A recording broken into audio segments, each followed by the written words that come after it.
It's never somebody eating. I wonder who it could be. I'll hazard a guess and say it's Mark. Birthday lie. Have you ever tried setting up a record player when you've got a 2-year-old hammering the back of your leg with whatever plastic toy he's found at the time? It's really hard. I assume it's similar to try and do anything with a cat. There's different issues to the cat. You can't.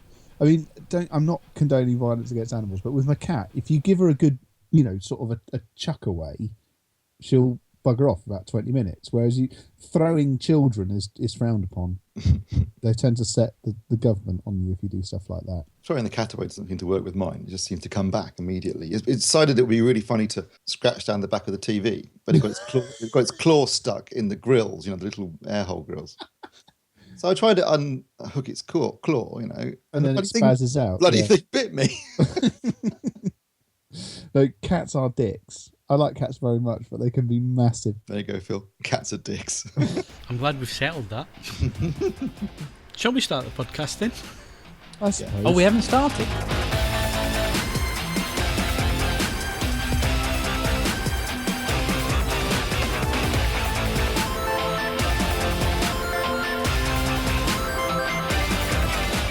Hello and welcome to the AVForums podcast for Wednesday the 12th of August 2015. I promise no more cat talk. And joining me in this edition, Assistant Editor Steve Withers. Alright, remember, alcohol equals puke equals smelly mess equals nobody likes you. Are you listening, Ed? Games Editor Mark Botwright. I'll be a beautiful young woman. And Audio Reviewer Ed Selley. I vomited in my hair. No, you weren't listening, were you, Ed?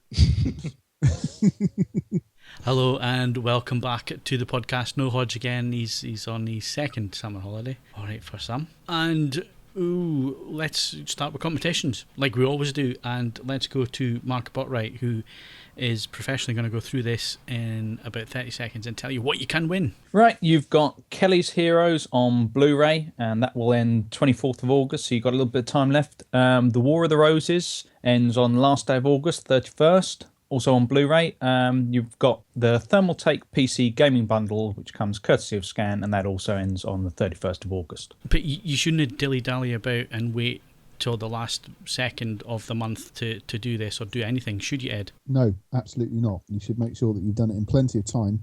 Same with paying your utility bills or indeed any other facet of modern life. Do it promptly and make sure that you've got nothing to fret about at the last possible minute. And was there any previous competition winners, Mark? None. So unless that's a username from a particularly nihilist individual. Yeah, I just like the way it says that. None. Right, let's kick off with some hardware news, why don't we? And the BDA, which is the Blu-ray Disc Association, has begun licensing UHD Blu-ray players and discs. So the software and the players on there, the licensing's now started, which basically means it's kicking off Ultra HD Blu-ray now becomes official. Yeah, I mean, to be honest, the press release was a little bit sort of, we don't really have any news, but we don't want you to forget about us, so we're just going to let you know that we're now licensing products, which I kind of assumed they already were. And they still seem confident they're going to hit their 2015 holiday season launch period, so basically Christmas. But what's a bit thin on is basic details, so there's nothing new in terms of manufacturers. There's nothing about any studio support. I mean, they say discs are being licensed, so we presume there are studio support. And if I had to hazard a guess, I'd suggest that some of the recent announcements from Sony regarding some of their new Blu-ray releases, they're doing sort of remasters of things like Dracula and The Fifth Element. Never again. There'll be The Fifth Element. There'll be Ghostbusters. There'll be Dracula. They've basically done 4K. They've done 4K restorations of Dracula, which kind of needed actually. So that's good news. Fifth Element and also Leon and Dolby Atmos remixes for the soundtracks. So I'm guessing they might be things they're lining up for 4K release. It's always the same stuff that tends to come through. It's been like Super Bit for a while, and then it'll be mastered in 4K. This is exactly the same. This is what I was thinking this morning. I was thinking this is just like towards the end of DVD's life. They did Super Bit and then obviously Blu-ray. And now we're getting towards the end of Blu-ray, and it's going to be another Blu-ray release followed by Ultra HD 4K Blu-ray. And obviously I'll buy them all again. So that's great news. Yeah. My wallet. From the point of view of those of us, perhaps, and that basically means me, who was kind of a bit full of despondency and woe earlier in the year, it looks like we're definitely going to get players. I would, fingers crossed, We might even see some stuff at IFA in a few weeks' time. I have no doubt we'll see stuff at IFA.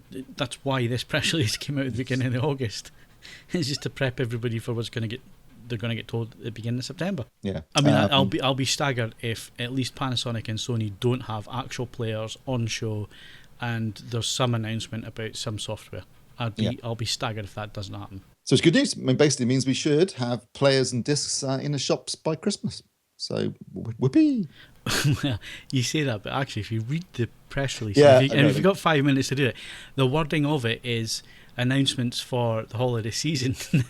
That to me says, well, they're not going to announce anything until Christmas. It doesn't mean that the stuff's going to come at Christmas. Yeah, that's true. So, in fact, and holiday season, that could be quite a long period of time. That might even slip over into CES. If they're genuinely adding HD, either from the outset or almost the outset from the standard, it buys them a tiny amount more time. But they do need to be very careful here because there's no announcements for HDR discs at the minute. No, well, it could do it. That it's in the specs. Whether that's going to be supported or not. I mean, so far the only studio I've really seen making a big noise about it, and we're going to come back to this in a minute, I guess, is 20th Century Fox. Yeah. I don't know. I think is HDR. I mean, you've seen HDR, Phil. I mean, people have been asking me this question in relation to a TV I've just reviewed, the JU7500, the Samsung, which doesn't support HDR. It's an Ultra HD 4K TV. It doesn't support HDR. And they're asking me, is that a big deal? Do you think it's going to be a game changer? And based upon what I've seen to date, no. I can't say that I suddenly thought, oh my God, I have to have HDR. Really? I'd rather have wider colour space, higher bit depth, and Ultra HD 4K than have HDR. I mean, I've survived this far without HDR. What do you think? Complete opposite. You ready? Yeah, but you put me in a position here because I can't talk about this. Yes, I think if it's done right, it is a game changer. And it's more appealing than 4K on its own, HDR. And of course, HDR can be on Blu-ray as well. It doesn't have to be 4K Blu-ray. You can separate it out. It can be any content. Mm-hmm. And also, speaking to Mike Soa, who works for Technicolor and who job it is to do HDR stuff, he's busy for the next God knows how long because he's got a whole list of stuff that he's now going back through and creating the HDR versions for. And having seen the demonstration side by side with a 4K feed of the same movie, and it was A Million Ways to Die in the West, there was just no competition between the two. I mean, the HDR version was just outstanding, absolutely outstanding. In what sense? In sense of the dynamic range, it was just unbelievable. Blacks weren't crushed. No, it wasn't crushed. There was loads of shadow detail. There was a real depth to the image. You could see the extra detail. You could see the extra colour. You could see there was more texture in the clouds. The highlights were more textured. There was more detail in the white areas. It was just a night and day difference between what was being shown on the right hand side to what was the left hand side, which was HDR, and it was on the same screen, so the same TV, and the dynamic range was just utterly jaw dropping. So if it's done right and is brought to market correctly, then it will be a game changer. On the other hand, there was a reviewer who works for CNET in the US who has had access to some HDR content through Samsung TVs and wasn't impressed at all. I think it was via Amazon that he watched the HDR content, and it wasn't good at all. So like I say, if it's done right and is brought to market correctly and the standards are all right, then it's absolutely jaw-dropping, the difference in quality. And it's not about brightness either. It's not about 2000 nits, 3000 nits. It's not about that. It's about the wider dynamic range from the black to the white. It's about details in the white. A good example would be, it's a favourite demo disc of ours, Sunshine. The beginning of Sunshine from the 20th Century, well, it's the studios, it's their small independent label thing, isn't it? For Searchlight, Fox Searchlight. Searchlight. So it starts there, and it's terribly encoded at the beginning. But then the title becomes The Sun, basically. It becomes a real white mess. And there's no detail in there, but there should be detail in there. And this is where HDR would make a big difference. It's in areas that are completely washed out on Blu-ray at the minute because it can't handle it. You would see the detail in the white. You would see more detail, more texture. The objects would look more real. So it's kind of hard to put it into words, but yeah, there was a demo. I saw the demo at Panasonic Hollywood Labs. It blew me away.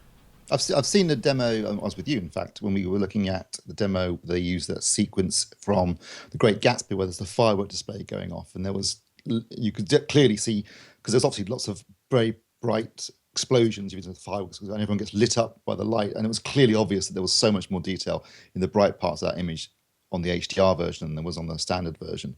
What I find slightly worrying is how it's going to be implemented. First of all, there's two things. One you've already mentioned, which is as long as it's done well, that's the key. Also, how it's implemented, because my experience so far with HDR at home has been some small little clips that Samsung gave me, which I've used on some of their TVs. Now, this is stuff that they've produced for themselves, but with 20th Century Fox, it only works on their TVs.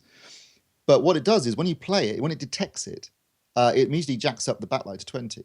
Once you stop watching your HDR content, people are going to forget to change their backlight down. Yeah, again. I mean, and they're going to be looking at stuff with a backlight on maximum brightness on really bright TVs. But that's just one manufacturer's way of doing things. I'm just saying, but that's the kind of thing that can happen. We end up with a situation where people think that jacking up the brightness is the same thing, and as you just pointed out, it is not what we're talking about here.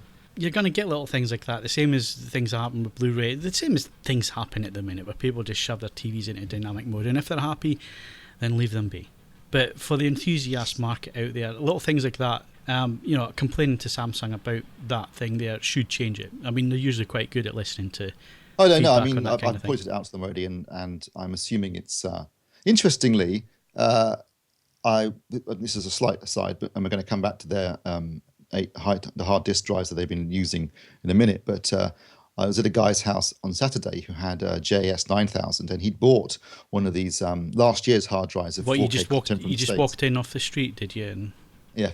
I was stalking somebody. No, he'd bought one from the States online when it was loaded up with content, so things like Star Trek and Star Trek Into Darkness and some nice stuff in 4K. None of it was HDR. It was last year's drive, and it was these older stuff. But in 4K. But as soon as it detected these movies, the TV was again defaulting to maximum brightness to 20 on its backlight, which I'm not quite sure why it was doing that. I'm going to point it out to Samsung again because maybe it's just a bug in the software. But there's a danger that you go in and carefully set the backlight for the right conditions for evening viewing, and suddenly you've got it being automatically set to 20, and people will go back to watching BBC One or something, and they're going to get blinded. Yeah.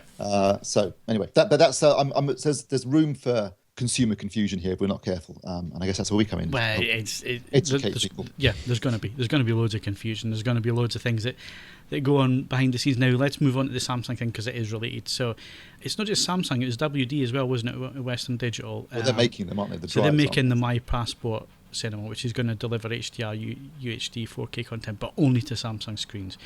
Now we saw this with 3D and we didn't see Avatar for something like 2 years because it was a Panasonic exclusive. I mean, this could murder the market if they're not careful. It would be if it's exclusive. I'm pretty sure this is not exclusive. I think this is just something that Samsung's been doing because they've been working with, like I said, Fox on some of their films, doing HDR transfers, that kind of stuff. And I think it's just what it looks like is just a stopgap, until we really do get UHD Blu-ray properly in the stores with discs and everything, which I'm guessing realistically, even despite what they've said, we're looking at early next year before there's going to be available discs and players. I think it might get launched before Christmas, but as you said, Phil, that wording's pretty woolly, just in case.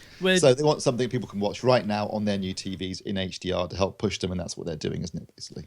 Yeah, the other thing I noticed the other day as well, I just set up, I've got two TVs in at the minute, a Sony and a Panasonic. I set them up, so the one in the Panasonic is a 4K, is the 4K version of Amazon and 4K version of Netflix and YouTube applications. So I went to test Amazon, and the last time I looked at Amazon 4K was on a Samsung TV back in, would have been March, I think, maybe March or April, and the majority of the content in 4K UHD was free. Went in yesterday, did some looking about in Amazon, and it's all paid for, apart from maybe 3 or 4 TV things that they've done on their own. Yeah, everything else is now paid for. So that just shows you where things are going very quickly, because a lot of that content was free back at the beginning of the year when that application launched in 4K. So it's quickly become a pay for thing now. Well, Amazon have got a bit of a form there, really, because I've noticed they quite often will give you, as a Prime customer, you'll get like Imitation Game is currently available to watch for free, or 71, which I watched last week, which is a great film, by the way, if you haven't seen it. Again, you can watch it for free if you're a Prime member, but that won't be forever. Obviously, after a couple of months, it goes back to paying for it again. So maybe they're just alternating things. But, well, at the end of the day, these are businesses. They're not here just to give us loads of free stuff. I just thought it would have lasted a bit longer with people buying 4K TVs. You would try and encourage people to select the 4K version and watch that rather than the HD version. It's smart business, though. I mean, if there's a paucity of, stuff delivering 4K content and people out there buying new TVs, it's going to be likelihood 4K anyway, then, one way or another, they're going to have to come to you for a decent amount of 4K content. I've never seen that applied to Amazon's business model, though, that they do things sensibly, do they, Ed? Because I think this is the first year they've ever made a profit as a company. Yeah, it's very complicated to work out how because of according to their tax return. Yeah, it's not. It's nothing. Shut it, you miserable socialists! It's nothing to do with their tax returns. Essentially, they've been putting almost everything back that they make into various other infrastructure bits and bobs. It would appear that this time round, they're obviously. The number of things they're investing in at any one time were not sufficient to completely sort of remove an actual black number at the end of the year rather than the red one. This, I think, is down to the fact that they would have earmarked more money for Amazon Fire phones, but they've stopped with that because they're all rubbish. But yeah, I have to admit I've not really used any part of the Amazon On Demand services, so I'm sort of taking your word for it on this one. But unfortunately, I sort of agree with Mark on this one. It's basically going to be, whilst the market is slightly fragmented, not that large, and lacking a sort of single unifying force, yeah, it's just going to sort of break down and be sort of oddly fragmented, and there's not a huge amount we can do about that. Did we have a price for this hard drive from Western Digital, Steve? Yeah, it was $90, but it's only US available anyway, to be loaded with a bunch of films. Well, you see a bunch of films. How many films was on it? Actually, I can tell exactly how many films, because I can just add them up here. Where's he gone? Good. Maze Runner, Exodus, Gods and Kings, X-Men Days of Futures Past, The Wolverine, Dawn of the Planet of the Apes, Fault in Our Stars, Let's Be Cops, and The Other Woman. Eight movies, most of which actually aren't bad. Well, half of them. so it's just over $10 a movie, which isn't bad value, I suppose. But then, and you've got the hard drive; you can use it for other things as well. It's 1 terabyte. What is interesting though is that even at a terabyte, there's going to be a fair bit of compression going on there, isn't there? Because we're talking about 100 gig per Blu-ray, so that's 800 gig on those 8 films alone, at least. So I mean, but as I said, looking at last year's Samsung hard drive, if you like, with their films on it, things like Star Trek, it looks really good on the TV, I have to say. And I guess, if that's at least some way of getting, it's a bit like, basically it's just a way of getting hold of some content until we get a real proper functioning delivery system. And by that, I mean Blu-ray, not just, I know you can stream 4K content, but first of all, you're at the mercy of your broadband connection. Secondly, you're at the mercy of the streaming provider, that they're not going to throttle it another place and are not going to over compress it. But you know that if you're buying UHD Blu-ray, you're going to be getting the absolute best possible performance you can get in the home in terms of 4K content. So roll on Christmas, I guess, for many reasons. Yeah, okay, Steve, whatever you say. Yeah, it's definitely coming. All right, roll on CES. Keep the faith. Roll on March. But interesting, you're talking about 4K there, but let's go Ed and Mark. Resolution, is that the be-all and end-all when it comes to watching something for you guys? No, of course it's not. I've remarked it many times on AVForums over the years, all the way through pre-HD days. I would sooner watch something good on a 14-inch CRT television than something entirely lacking in merit in 4K HD. So first and foremost, it has to be some good. But then there's all sorts of other considerations as well. I have to say that some of the features, and this doesn't really necessarily pertain to the latest and greatest 4K stuff, where I'm still quite content to stick at 1080 for the foreseeable. But I've seen televisions which have been as best as I can work out, at least according to the people demonstrating them, they've been calibrated, they've been set up, and there's still occasions where it looks sort of smart, but not necessarily the most natural thing I've ever seen. So, whilst I don't doubt that you've had some demonstrations of HDR which are properly done and it's being sensitively applied, like any other piece of technology, no doubt some numbnuts is going to turn it up to 11 and it will be entirely visually striking, but broadly speaking, like watching, I don't know, Sin City, for the want of a sake of a better argument, it'll just be bizarre. And the natural tendency is to try and shock and awe people into buying stuff, and I have a resigned sense that that'll inevitably crop up this time as well. The reason I asked that question, and we'll come back to Mark in a second, is that other than the resolution, there's not a lot at the moment that 4K is offering. Obviously, the wider colour gamut to DCI will make a big difference. People should notice that, shouldn't they, Steve, in the home? They should. The colours that are stronger and so on. But HDR is just such a leap above that. And that's why I think it will be a game changer if it's done right. Because it's actually...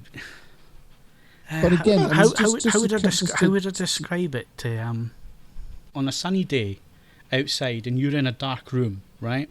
Your eye can see items that's in the dark room, but it can also see what's out the window. Yeah? That's HDR. Because our eyes have got, not an infinite dynamic range, but a very, very, very wide dynamic range between seeing in the dark and seeing in the bright parts of the same view. And I guess what they're trying to do is replicate that to a degree in video form, isn't it? But do you think this is something that people will have to just see for themselves? Yeah, totally. And it has to be done right. But when you see it done right, it's like, how's it taken so long for this to come along? Because it is literally like that, sitting in a dark room, but you're able to see all the detail round about the window in the dark side, but also outside you can see the depth and the difference in the bright areas. It's just that's the best way I can describe it, to be honest. It's going to be a big game changer, because when people see that against normal, even if it is turned up to 11, it's still going to be so much better than what we get at the moment. And the technology's there to put the metadata in. So it tells the TV, and this is coming back to what Steve was saying about it, setting it to the brightness to 20, and there might be some metadata in there that's telling it to do that. Yeah. But if there's metadata in the stream that tells it how the TV should be set up, then you kind of get around the problem ahead of people turning it up to 11, because it tells the TV how it should be displayed. So you have a bit of a payoff there as well. So I think it's going to be a game changer if it's done right, and it's the same as 4K Blu-ray. If it's done right, it'll be a success. If it's not, people are just going in for licensing money and that kind of thing. It'll die a death. It sounds fantastic, but I can still foresee many years of people looking at before and after pictures on an uncalibrated monitor and arguing. Yeah, but we could get Ed's next review of the high-end speakers down the phone line for people.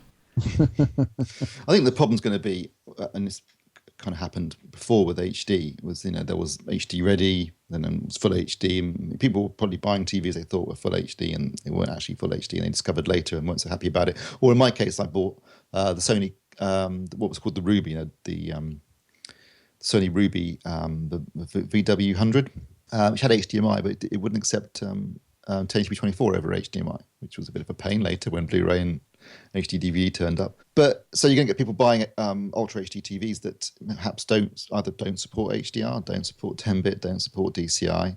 Well, there's that problem at the minute with BT boxes. Some of the BT boxes.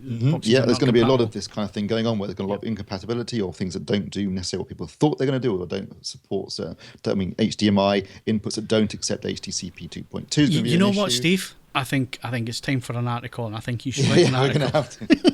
I think you should write an article about the things that your next TV should have. All right? Yeah, but the thing is, people go like, well, why would I buy, my advice would be right now, probably don't buy a TV unless you absolutely have to, because so much is changing. But if you do have to buy a TV, ultimately it comes down to how much you've got to spend.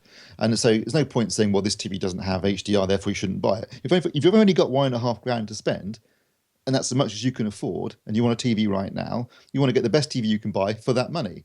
And you can't expect manufacturers to not make TVs at all. Well, we'll wait till next year. We won't sell anything this year. Wait till everything's agreed next year. They're a business. That's not going to happen. They expect to sell stuff. I mean, that's how they stay afloat. If they don't do that, like we were talking about last week, they go under. And then we've got no one making us TVs anymore. So, people need to get a reality check there. But, yes, there's going to be a bit of confusion. I think you're right, Phil. I think we need to address it all up front now. So hopefully people can go in forearmed when they go and buy their next TV.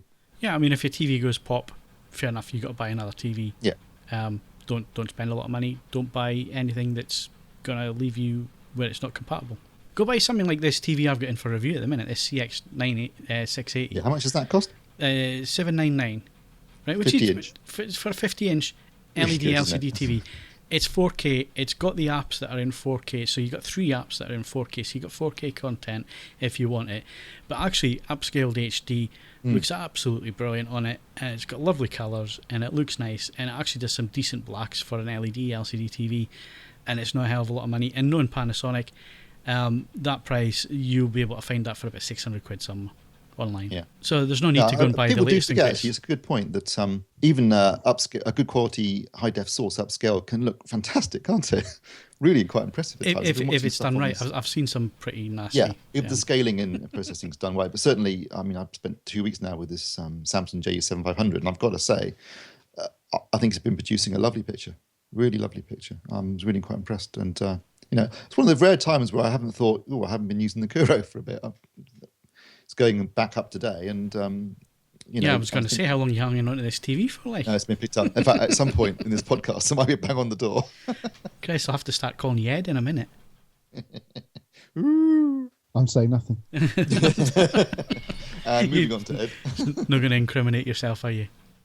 No comment. Although I will say that if we're about to discuss the Acoustics 3020, they were collectors earlier today. Oh, I feel for you. What a segue. Well, I tried. So what about them, Ed? Well, they are obviously the review's gone up. Yeah. It's getting predictable now, and I do apologise. It would be easier. It would be certainly more convenient if the truth of it was that Acoustics had sent me on an all expenses paid holiday somewhere nice. Believe you me, in terms of reviewing the 3000 series stuff, both AVForums and elsewhere, I've put quite a lot of effort into trying to find A, what's not good about them, and B, something at the same price I can legitimately point to which is consistently better.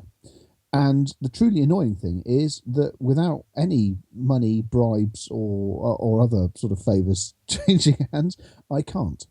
They are, at the moment, and it's not a small margin either, they are the most complete bits of budget loudspeaker that you can spend your money on. I mean, sometimes you get products like this, don't you? Or you get companies who, they'll have a hit record after hit record because they get the formula right, because they put more effort into buying in quality components and then putting together properly. Yeah, but also managing to get them out the door where they still make a margin on it, but it's at a price level where you think, well, that shouldn't be possible. Well, the thing that Acoustics do have in their favour, and I don't think anyone that works for the company would take umbrage with me saying this, is that because they were set up specifically to be this affordable loudspeaker company, they're not bound by any tradition about what we think their speakers should be. And that's hugely helpful. It means that there's no tradition of them using a metal tweeter or putting the port at the back or just doing any number of little things which just restrict how you can develop the product. They're still a new speaker company. If they decided to do something quite considerably different to what they've gone before, they're still only sort of 6 years of history, and I use the word in the loosest possible sense, to base that as a change on. And it affords them a flexibility that rival companies, especially rival companies which are also then trying to keep, if you like, a house design and house style across multiple ranges of loudspeakers, they simply just don't have that luxury. Then when you combine that, as you say, with very, very shrewd design and manufacturing practice and really strong distribution, it's pretty much an untouchable combination. The only thing that would drive me mad is the way that they put the terminals at the back. I have to admit, it's bizarre. I mean, really, that if that's the most irksome thing I can find to say about them, then it's really not the end of the world.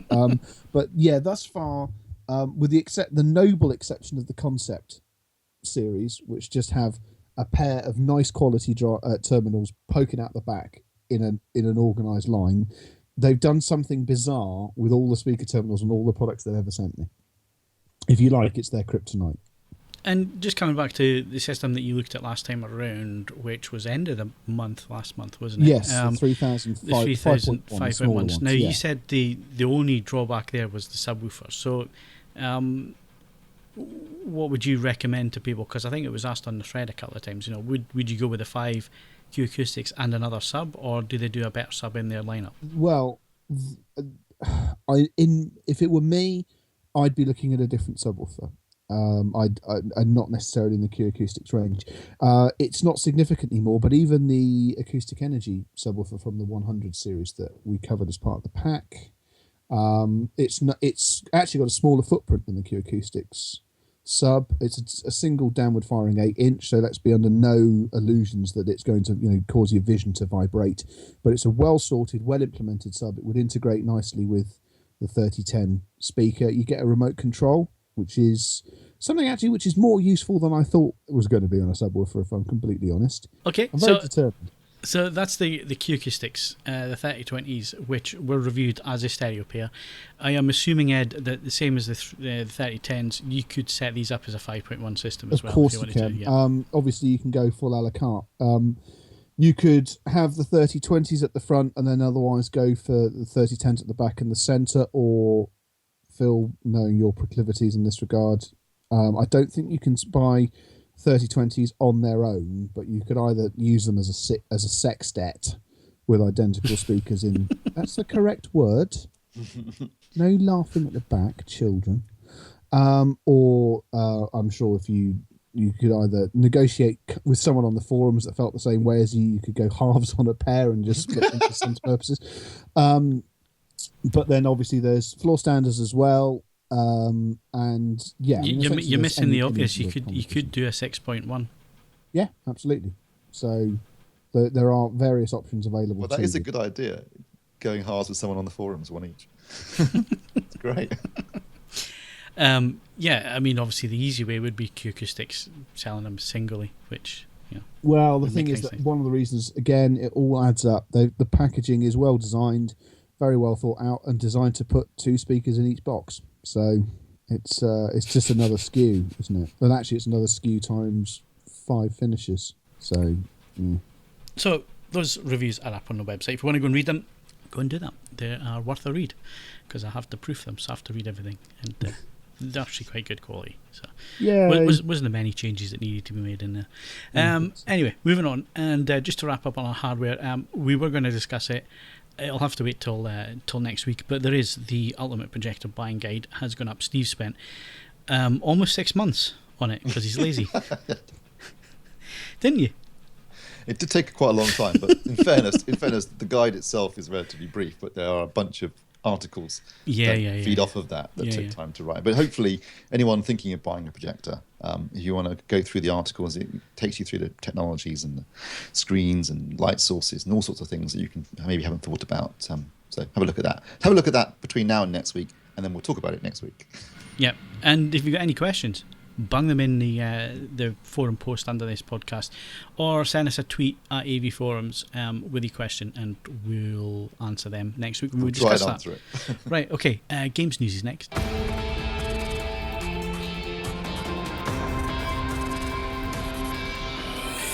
So moving on to games news, Mark, and the Xbox One getting a DVR. Yes, it's getting that functionality. It's one of those things that it was kind of sold on, or at least it was sold on its idea of being a kind of integrated hub through which you could watch TV with HDMI pass through. The idea being obviously that you plug in for the stateside market, different kind of cable boxes, that kind of thing. It's taken them a while, obviously, because they kind of changed tack and refocused on the gaming core strategy. But now it looks like we will get proper DVR functionality. They'd already released this little USB attachments that you could watch, TV for over-the-air channels, and that's basically what this is going to work with. So anyone kind of hoping that you can plug other things into it and record from that, it's not going to be in that kind of field. It's like many other little set-top boxes for pausing, rewinding, and recording live TV for over-the-air channels. It's also been revealed that it'll only work with an external hard drive, so the costs add up a little bit. But with the way that they're kind of linking things in with Windows 10, it starts to sound a little bit more appealing. You can stream it to Windows 10 devices and even download it onto that. So the fact that you can kind of schedule recordings from a phone, from a tablet, from anywhere else, and then you can kind of download onto those devices and take it with you, I think that makes it, certainly a more appealing proposition. Just wrapping up on games then, Mark, I'm reading this headline and it says Time Magazine makes VR look ridiculous. I'm assuming that that's virtual reality. Why is it making it look ridiculous? This is basically a shot on Time Magazine. They've done a big feature about VR, about Palmer Luckey from Oculus Rift.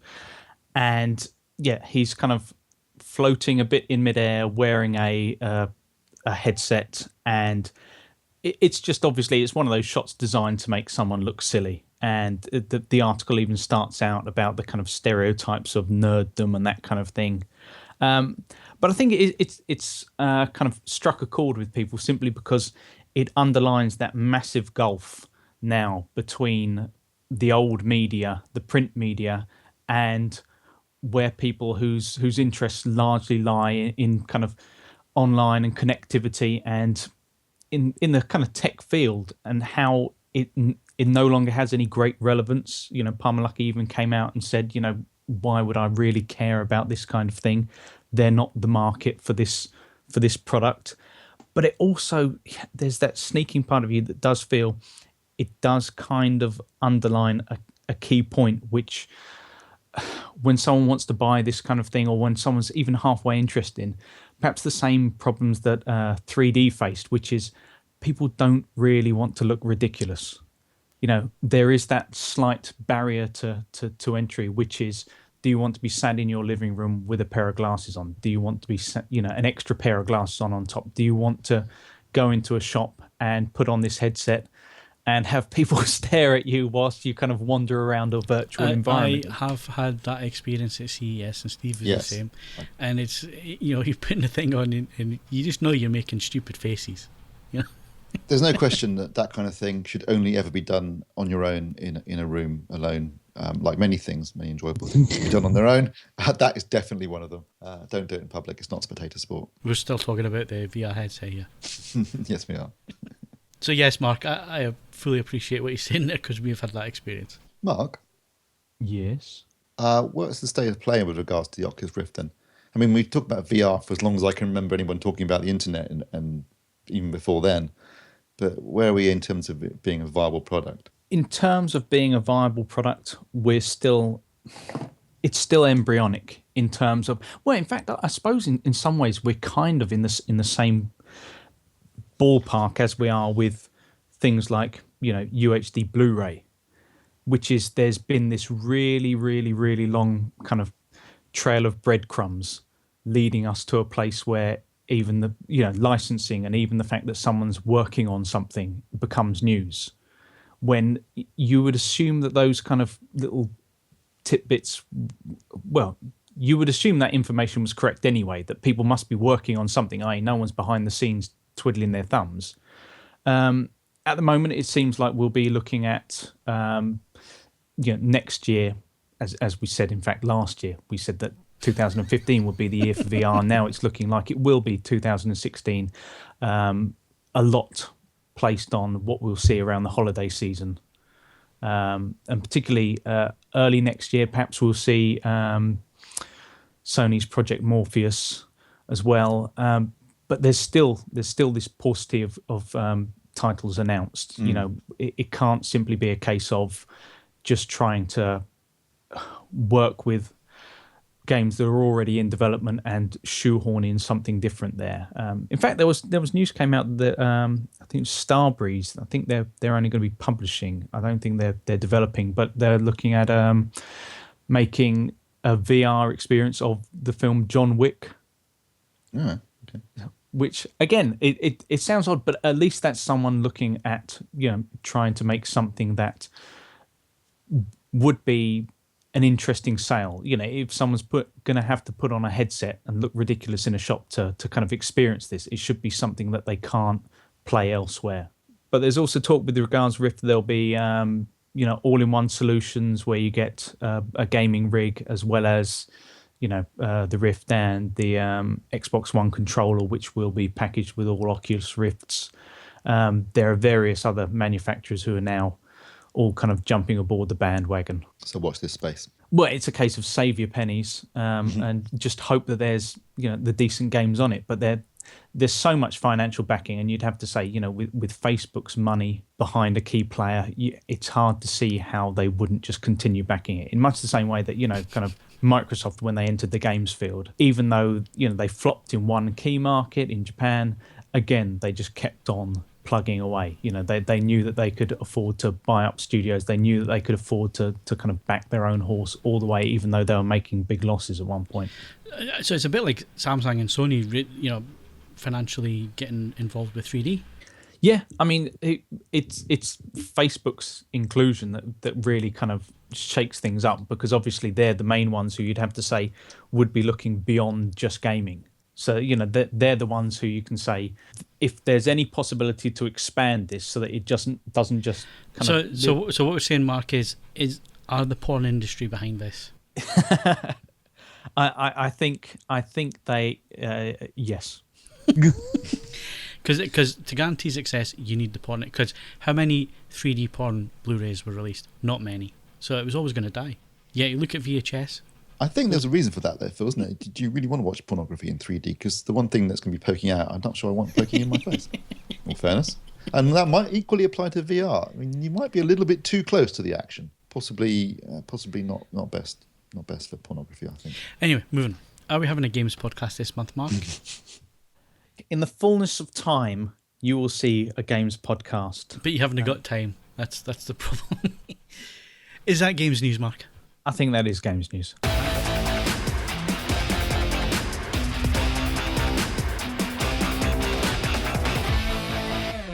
What's at the cinema, Steve? Well, there were 3 films opening last weekend, Phil. Yeah, but we've only got time for one.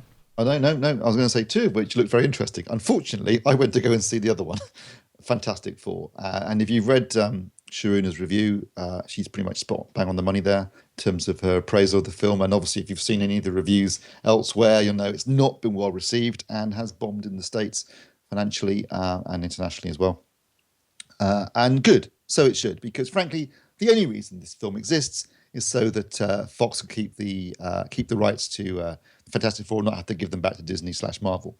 In 1994, Roger Corman made a film version of the Fantastic Four purely for that reason. He basically would have had to have given the rights back to Marvel, and in order to retain the rights, he had to go into production at a certain date, which he did, but he only spent $1.5 million on the film. Basically, it was made never with the intention of releasing it, purely to keep the rights. And Fox did the Fantastic Four back in 2005, and it wasn't particularly well received, didn't do that well. It did okay. They did a sequel in 2007, that did okay. Again, wasn't well received.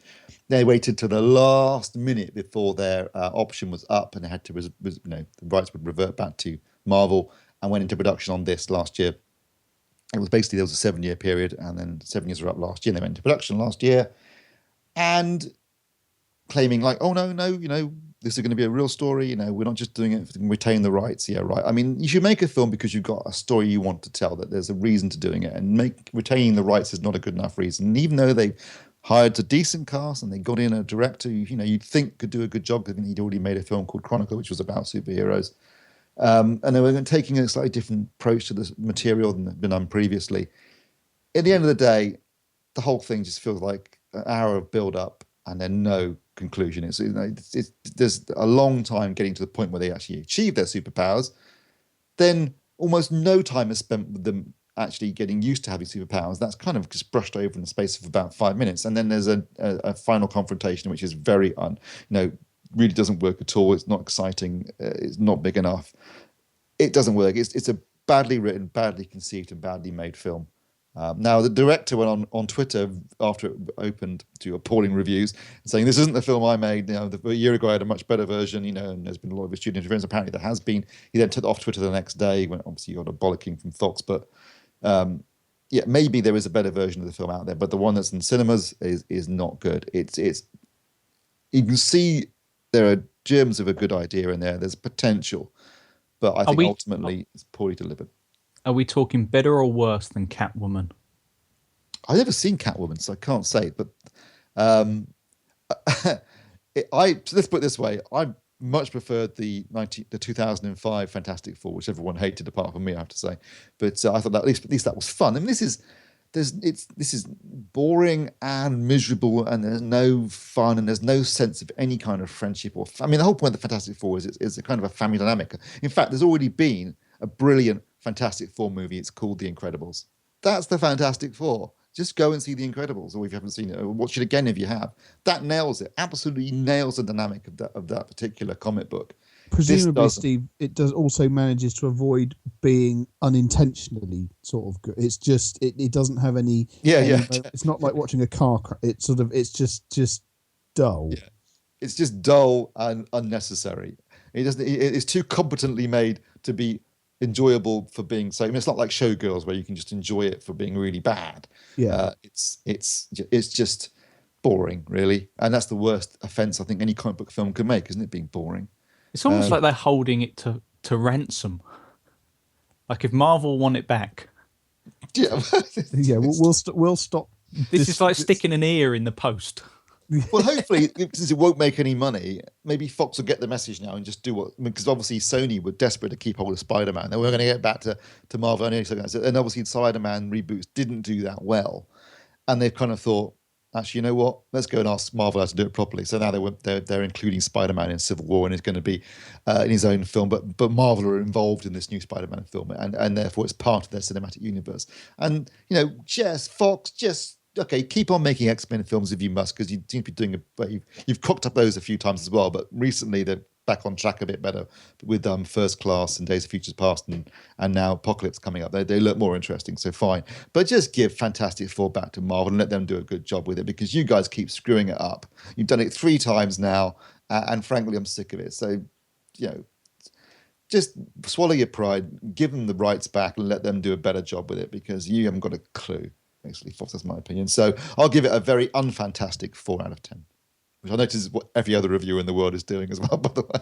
I'm sure, Steve, that they're listening in and they'll take every word you just said. Yeah. Obviously, 20th Century Fox are listening to every word I'm saying. But, well, they won't listen to me, but what they will listen to is the box office.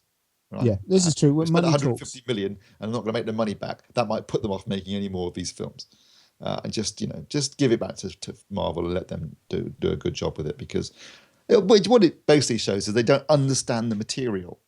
I mean, they clearly never have. I mean, they did okay with a lot of initially with X-Men because they had Bryan Singer on board. Then once he jumped ship to do Superman, unfortunately, they brought in Brett Ratner, and it all went tits up. They don't understand the material. Whereas Marvel, because they're Marvel, it's their characters. They understand the material. And I think that's what Sony realised. Sony thought, well, hang on a minute, why don't we just go to the people that really know about stuff and let them do it for us, and we'll just take the money. Seems like a good deal to me. So Fox should probably just do something like that. But whether there's any appetite, and I suspect there isn't any appetite for a 3rd reboot of the Fantastic Four, what they could do is what they've done with Spider-Man, which is not, rather than rebooting Spider-Man, they're kind of just introducing him into the world and then going off with a separate film later. So maybe they could do something like that. Maybe it's what we were talking about 2 years ago, and that is that this is the start of the implosion now. Well, this one's certainly we've been predicting that for several years now. We'll get it right in the end, Mark. We'll get it right. Well, we did. To be honest, we did have both Mad Max and Jurassic World flagged as possible starts of the collapse, and they seem to have struggled through. Done quite well for themselves. So, I agree that there's a lot of money flying around that can't all seek returns. This is perhaps the first instance where we're actually seeing it, and it's being attached to a genuinely bad film. We had sort of anticipated that even something that was tolerably okay might struggle to find clear air. And well, I mean, for better or worse, that hasn't happened yet. So how long have we got, Steve, till the big box office smash of the year? Until Star Wars. Yeah. What's the 18th of December, isn't it? So we're just under 4 months. Oh God, 4 months and counting. I saw there was I don't know if you saw it, Phil. There was a Korean trailer, basically the same footage we've seen before, but with 2-second shot we hadn't seen before, of like all these stormtroopers lined up that look pretty cool. Yeah, so, StarWars.com have been tweeting that this week. Interesting that one of the characters has a helmet that's the same shape as Vader's but a different colour. Yes, probably not Vader though. I'm pretty sure he's dead. Although didn't you point out that isn't Luke talking in the present tense about his father? Yeah, he talks in the present tense. My father has it. Yes. Perhaps that's just because he's saying he's still one with the Force and still exists. But anyway, 4 months though, 4 months and counting, and I can't. Although before that, we've got some good stuff coming up. We've got The Martian, which I'm looking forward to in October, and also at the end of October, Spectre. So it's a good run into the end of the year actually, in terms of movie quality. Meh, I'm still not going anywhere near a cinema. Right. I mean, obviously, Star Wars comes out on my birthday, and the one thing that I can guarantee you I'm not going to be doing is going anywhere near a cinema on the opening day of that film. I mean, well, not unless I can have an armed escort and just empty it out. I mean, at the threat of force, not the actual use of force. Before anyone accuses me of being a serial killer, but no, it's I'm sort of mildly interested, but I still don't even know if I can bring myself to go anywhere near a cinema, even for that. Okay. That's the truth of it. Okay. So, Steve, what's Ed not going to see this Friday? This Friday, actually, some of the stuff this Friday is wise not to go and see, because one of the films opening up on Thursday actually is Pixels, the new Adam Sandler film. I would literally rather shove a hot knitting needle through my eye sockets than go and see this film. Oh, I'm up for that. Are you selling tickets? Also, there's Absolutely Anything, which is directed by Terry Jones and stars Simon Pegg, and also stars playing a bunch of aliens, the survivor members of the Monty Python crew. So basically, it's kind of the closest you're going to get to a Monty Python movie, I guess, these days. They're all providing voices for these aliens who basically give Simon Pegg unlimited power as a test to see whether the human race is worth saving or should be destroyed. So it's kind of a cross between Monty Python and Bruce Almighty by the sounds of it. That sounds terrible.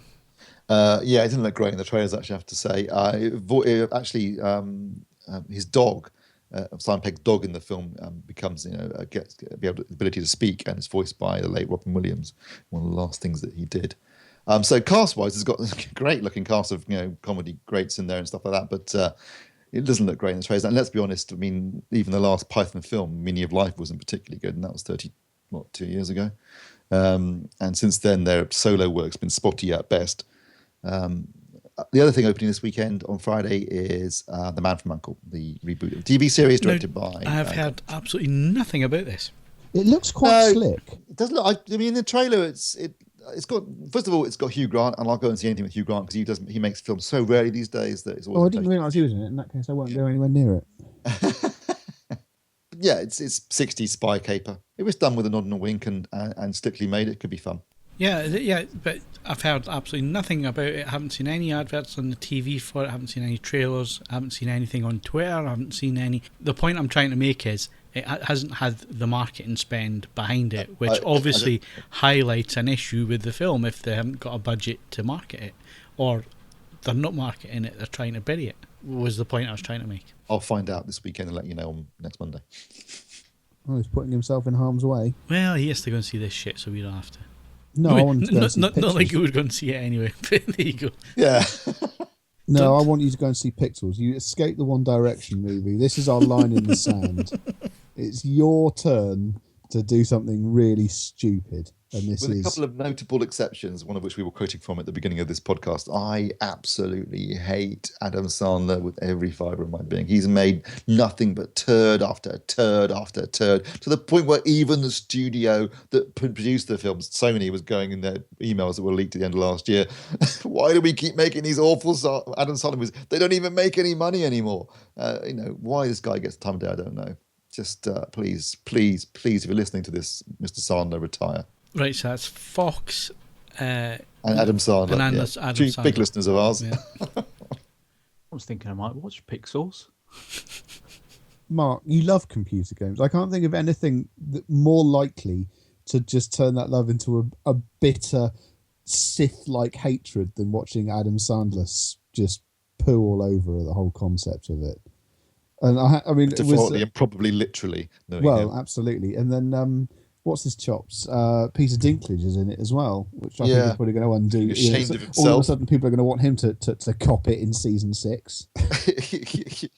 And who was the other guy in it? Is that fat comedian? The bloke who was in King of Queens. Yeah. Who I also hate with a vengeance. So there you go. Apologise to Cassandra who's got to go and review it. I'm really sorry. Listener participation. Vote for the film that Steve has to go and see. Yeah. You made me watch Theodore Rex. What else have I got to do? Yeah, you got to do it in the comfort of your own home. Doesn't count. You could drink as much as you needed to make the horror go away. You've got to sit in a cinema, and even with a deluxe screening, let's face it, you can't drink that much, presumably, because you've got to drive to the cinema in the first place. Yeah, you should sit down and watch this bad boy. And in the middle of the school holidays as well. Mighty. And on that bombshell. Is there anything coming out on Blu-ray this week, Steve? Yeah, this week we've got The Water Diviner, which is the film directed by and starring Russell Crowe about a father who goes to Gallipoli after the war, World War One, in search of his missing sons, which actually I've got to say, I really like the look of them, so much so, in fact, after proofing Kaz's review, I actually ordered it on Amazon. It's also sort of the whole, all the reviews, it was like, this is surprisingly not awful. Yeah, well, yeah, basically, this is actually quite good, to everyone's surprise. Yeah, it looked interesting. It's just got a terrible title, basically. It looked interesting in the trailer, but The Water Diviner is an awful, awful title. Anyway, but it looks quite good, and apparently it's very well made and quite moving in places, and the battle scenes are very well done, Ed, and yeah, it gives an interesting perspective on something that I know we all hear about a lot because the Aussies and Kiwis go on about it. Even though more British soldiers died at Gallipoli than did yeah, but hang on a second. That completely. I dislike siding with the Australians, but it is worth pointing out it's not the total number.